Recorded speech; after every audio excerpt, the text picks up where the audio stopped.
Welcome to The Explainer. Today, we're looking at this totally fascinating collision between two completely different worlds.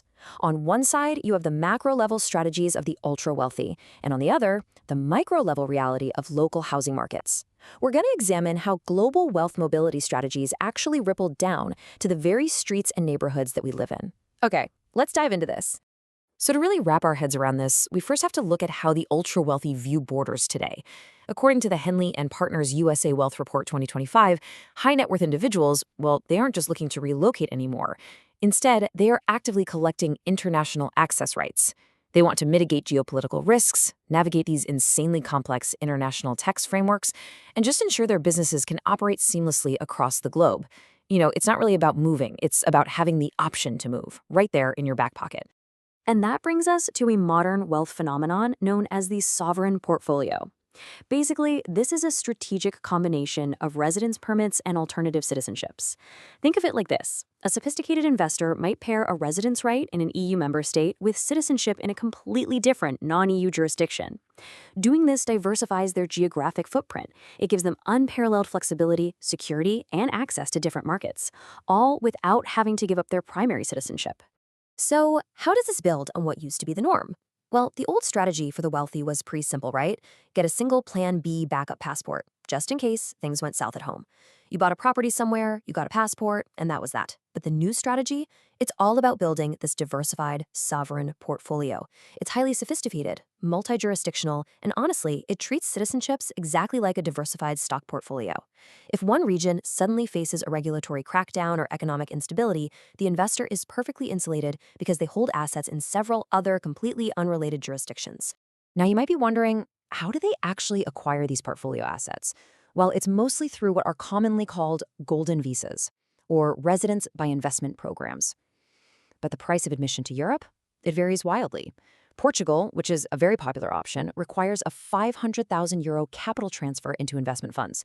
Malta requires a mix of capital contributions and real estate starting around €182,000. But for years, Greece has offered one of the most cost-effective and straightforward entry points into Europe. We're talking a simple real estate investment starting at just €250,000, with absolutely no mandatory physical stay required. Naturally, that €250,000 threshold made Greece a prime target for these global sovereign portfolios. But this raises a really fascinating question. We've talked about the macro-level global wealth strategy. Let's pivot for a second to the micro-level economic reality on the ground. What actually happens to a local housing market, to the everyday apartments and homes in a city like Athens, when the government places a strict €250,000 price tag on an EU visa? To answer that, we turn to a remarkable working paper from the Bank of Greece. Researchers looked at comprehensive administrative data tracking hundreds of thousands of property transactions between 2017 and 2024. They really wanted to observe human economic behavior in response to this specific policy.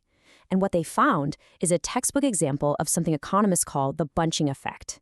This happens when human incentives meet arbitrary policy lines, completely distorting the natural flow of a market. Now, what's really interesting about this is the distribution of housing transactions in these high-demand Greek municipalities before any policy changes were made. In a normal housing market, you'd expect a relatively smooth curve sloping downward as houses get more expensive. But if you look at that €250,000 mark, boom. There is a massive, highly unnatural spike in transaction values exactly at that number. That right there is the bunching effect in action. So, why does this happen? Well, it comes down to a dual set of incentives perfectly aligning. Step 1, local sellers realize that foreign buyers literally need to spend exactly €250,000 to get their visa. So if a seller has a property truly worth, say, €220,000, they simply mark the price up to €250,000. Step 2, the foreign investors happily pay it. Why? Because the $220,000 property is completely useless to them. It doesn't get them the visa. They will intentionally ignore cheaper properties just to hit that arbitrary requirement. The invisible policy line physically bends the market. As you can imagine, this unnatural clustering put a massive amount of pressure on the local housing market. So in 2022, the Greek government decided they had to intervene. They implemented a geographically targeted reform. In high-demand areas, like the prime municipalities of Athens and Thessalonica, they selectively doubled the minimum investment threshold from €250,000 all the way up to €500,000.